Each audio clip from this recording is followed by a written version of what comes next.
and welcome to 10 movie sequels that sucked. Now I decided to do this as the newest episode of my countdown series. If you enjoy, be sure to check out my previous episodes and all my other content on my channel. I have plenty of series if you're new here. If you're a returning subscriber, welcome back to Countdown Series. Thanks for watching, and let's get on with it. So first off, before I start, I want to let you guys know exactly how I'm doing this countdown. Now this countdown is not from the best sequel to the worst. It's not from the least worst to the absolute worst. It's just simply 10 that I compiled. They're not in any kind of order. They're just all terrible to me, and I'll explain why they're on this list. Some of them I actually enjoyed myself, but they still land on this list because they're widely accepted as being terrible, and I can understand why they're terrible, so they made this list. So without further ado, let's go ahead and start off with our first one. Take a look.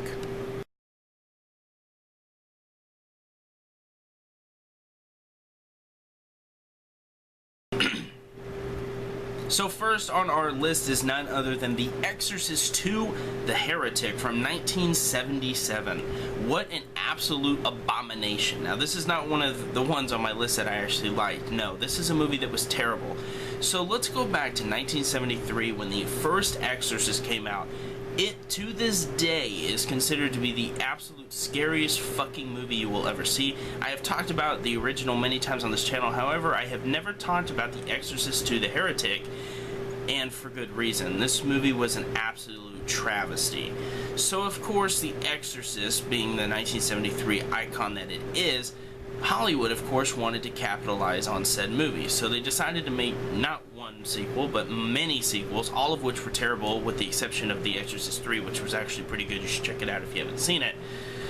But the rest of them, don't bother with them. So The Exorcist II is about Regan McNeil, who was possessed in the first movie, coping with her previous experience of being possessed, and that's pretty much what it's about. Now, this would actually be a really cool movie, except for the fact that they have no footage from the first movie, for probably legal reasons. So they redid the makeup on Regan as an older teenager, and it looks absolutely horrible. Actually, to the point where it's almost fucking... It actually looks pretty ridiculous. In fact, you know what? Here, take a look at what she looked like in this movie. It looks pretty bad.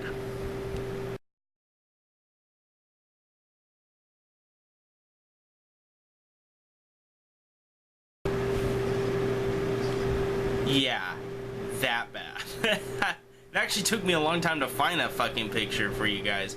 So anyway, it was really fucking bad. Her makeup was absolutely terrible to the point where it almost makes you laugh. The movie was so fucking stupid. It was overly long. Half of the movie takes place in, like, Africa with Pazuzu now possessing other people. Oh, just don't watch it. It is literally a spit in the face to the 1973 original. Like I said, if you're gonna see any sequels, The Exorcist III is the way to go. It's actually pretty good. Anyway, guys, let's move on to the next one. Jesus.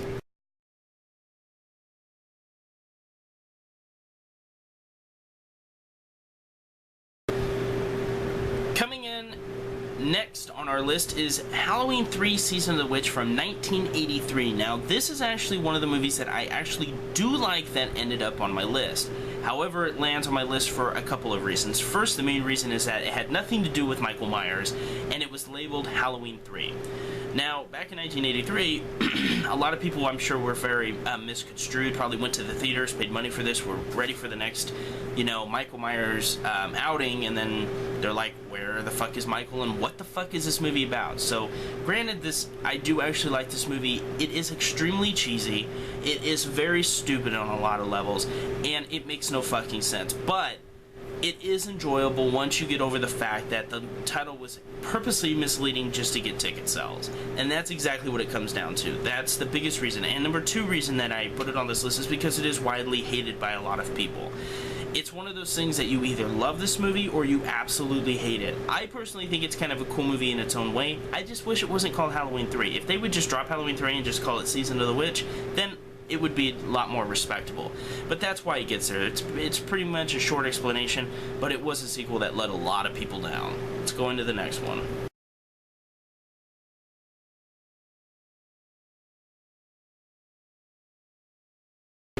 Now, Now, this is one of those movies that absolutely let me down for real. Now, back in 2006, when the first Hills Have Eyes remake came out, oh my god, it was amazing. I absolutely loved the 2006 remake. Then, when they announced that the Hills Have Eyes 2 would be coming out the following year, I was even more ecstatic. I couldn't wait to see what happened to the family that, spoiler alert, that survives the end. I couldn't wait to see what happens to them. Do the mutants get them? Do they have another battle with the mutants? What's gonna happen? And then this piece of shit came out. And it had absolutely nothing to do with the first movie. It never explained what happened to the family. It never gave any closure to the first movie. And it was just fucking stupid. The acting was absolutely horrendous. The story was completely lazy. They literally put people out there, the army people out there, just to have somebody for the mutants to battle with. The mutants were lame. None of them were cool or even somewhat likable. Like, oh, he's a cool mutant like the first movie. It was just really bad. I mean, what the fuck? Anyway, guys, let's move on to the fourth one on our list.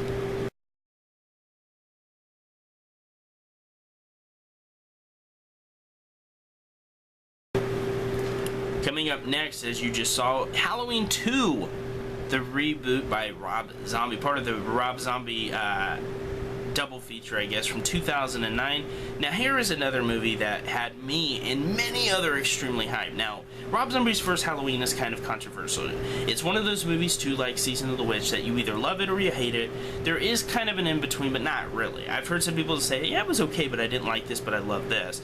But for the most part, I've heard people say, fuck Rob Zombie, he ruined Michael. And I've heard other people like myself that said it was a really good way to restart the franchise. However, when Halloween 2 was coming out, everybody was even more excited. Some people that didn't like his first one was like, okay, maybe the second outing will be better. And us, I'm like, I can't wait to see all the more, violence and all the other cool stuff that Michael Myers brings, especially with Rob Zombie in the director's chair. Wow, how do you fuck up a movie this bad? So Halloween 2 was absolutely terrible for the main big reason that they ruined Michael Myers. First of all, if you haven't seen this movie, you probably shouldn't give a shit if I spoil this for you, but for the most part, Michael Myers walks around in the movie doing nothing, not wearing his mask with a full-grown beard. He looks like a giant homeless person in this movie with a Michael Myers mask attached to his waist belt. I don't even know. Why would he be walking around without it? Then, in one scene, he kills these hillbilly type people, and he eats a dog. Michael Myers doesn't need to eat. He's a monster. Fuck you, Rob Zombie.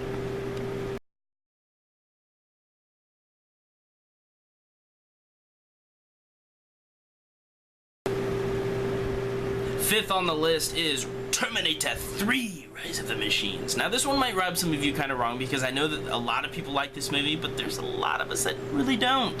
For me, I'm actually kind of in between, but I put it on here because a lot of people look at this being bad. Now, I understand that you're sitting there being like, what the fuck is this guy talking about? Terminator Salvation should be on here, but you know what? I've never seen the movie, so it can't be on here. I'm not going to judge a movie and say, yeah, it sucked, even though I've never seen it. I'm not going to be a hypocrite like that. So I couldn't put Salvation on here. I've heard it's terrible, but I've heard some people liked it. But Terminator 3, I've seen. I actually own 2 copies of it. I don't know how that happened. And, yeah, it's really not that good. Now, I don't think it's horrible, but I put it on this list because it is widely hated by a decent amount of people.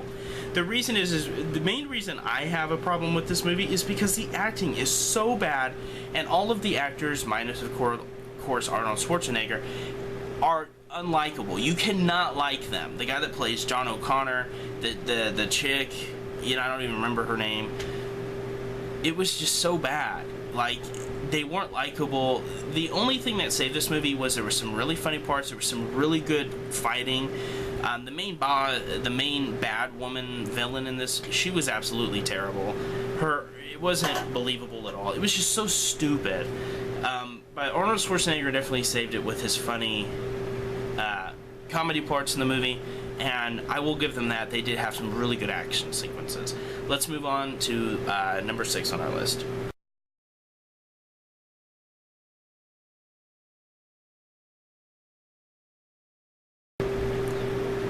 Coming in next, I don't know why I just went hick, is Star Wars Episode 2 Attack of the Clones from 2002.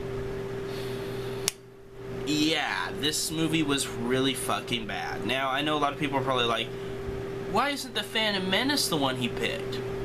I'll tell you why. Because Attack of the Clones was worse. And stop living in denial, because you know I'm fucking right, okay? Let's look at the two, okay? First of all, Phantom Menace had Darth Maul. That's enough to make it better. They had a villain that you could actually be like, you know what? I really want Darth Maul to fucking fuck them up and move on to the next movie. Darth Maul was robbed. Secondly, people are just way too hateful on Jar Jar Binks. I hate the character too, but to sit there and make this movie the absolute worst Star Wars over Attack of the Clones, I really think a lot of people are just being biased over the fact that Jar Jar Binks has a big role in Episode 1, and I think a lot of people need to get the fuck over it. First of all, Episode 1, The Phantom Menace has been around since 1999. It's been a long time. And it's time to get over it. And then Attack of the Clones followed, and it was worse. I mean, first of all, I don't care about seeing Anakin fall in love with Padme, especially when Hayden Christensen is like the worst actor ever in this movie.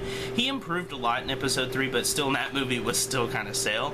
But a lot of people, whenever I see people say rank the worst movies of all time, they talk more about Attack of the Clones, so I definitely think this deserved to be on the list a lot more than Phantom Menace. Did the Phantom Menace suck? Yes, absolutely, for the most part. With the exception of the awesome pod racing scene and the final duel in the end with Darth Maul, Obi-Wan, and Qui-Gon, yeah, that movie was pretty fucking horrendous. But this movie was way worse. I mean, I'm sorry, rest in peace Christopher Lee, who passed away earlier this year, but his Count Dooku to me was incredibly boring. There was nothing redeemable about that character. And that wasn't his fault. That's how he was written. That's how the character was, and he played him great. But he was just a boring villain. I mean, to me, like, so I watched this one review, and this person put it really right.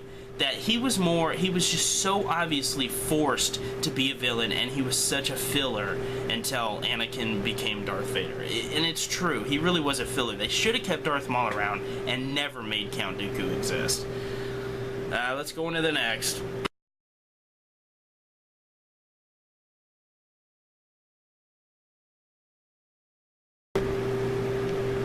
This is the worst movie on my list. I'm gonna be bold and actually say that. Next up is Son of the Mask from 2005. One of the biggest pieces of piling shit that is so bad there is no redeeming quality whatsoever about this movie. It is that bad. I have some really bad movies on here, but wow. This movie is absolutely bad. So of course, this is considered more of a spin-off, but to me it is a sequel, and it is just so bad. It's a way to cash in, and I remember hearing about this coming out back then, and I'm very, very ashamed to say that at 14 years old I saw this in theaters with my sister, and at 14 I don't really remember what I thought of it, because, you know, I kind of want to black that out that I actually went and saw this in theaters. But I was 14, okay? Give me a break. But seriously, this movie is just so absolutely bad. There's really nothing I can say about it except that it's just so fucking bad. The acting is terrible, the fucking characters are terrible, it makes no goddamn sense, and it's just one of those that you sit there and you're just like, why couldn't they just get Jim Carrey back and do a true sequel? Why did they have to bring in Jamie Kennedy, I believe it was, and just take a shit on the original? I don't understand. So to me, I'm one of those people where this doesn't exist in my fucking world. The Mask with Jim Carrey and Cameron Diaz is the only one that exists. Don't watch this. Do not fucking do it to yourself.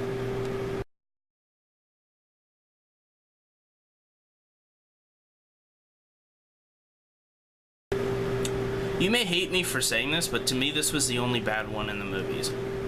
Now, as of this recording, I haven't seen Extinction, but I've heard a lot of people really like this movie, Extinction. Now you're probably sitting there saying, no, it sucked.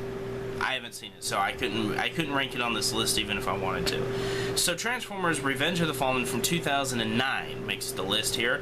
This movie was just absolutely boring. It was absolutely rushed, and it absolutely sucked. I remember I saw this one time when it was in theaters, and I thought to myself, really? It was just so, it lacked action, nothing was special about it. The only thing that was redeemable about this is if you're like me and you think Megan Fox is insanely hot, that's the only thing that could make me watch this again, is to look at Megan Fox, because she's no longer in the movies.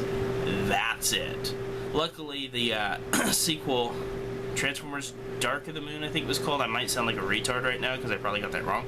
It was actually pretty good, but this one, yeah, it sucked. So if you're a Transformers fan and you haven't seen this one, you can actually skip this. Nobody will blame you.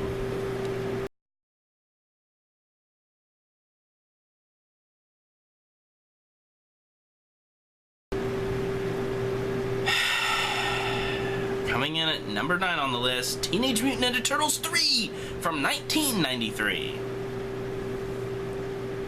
What happened? Where did they go wrong? Okay, so I actually went to a list and a list of the worst sequels ever. And this was only on one list. And somebody actually had the audacity to put Teenage Mutant Ninja Turtles 2 Secret of the Ooze. I actually love that movie. But Teenage Mutant Ninja Turtles 3, oh my god, what were they fucking thinking? First of all, time travel, stop, okay? You're pushing it enough with giant mutant turtles that talk and fight and are ninjas, and a fucking giant sewer rat that's their father and a great mentor and a great former ninja in itself. You're pushing it enough with that, guys, but then they have to time travel back to ancient China? Stop it. No. It's absolutely terrible. That's all I have to say about this one. Ugh.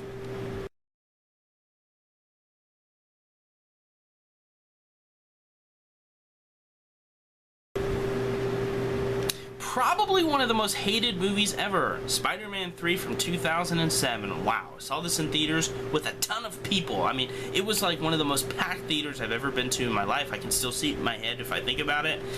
And wow, did this movie suck dick. So first of all, let's get down to it. First of all, Spider-Man going emo? No, stop it. Don't do this. It didn't make him bad. It didn't make him awesome.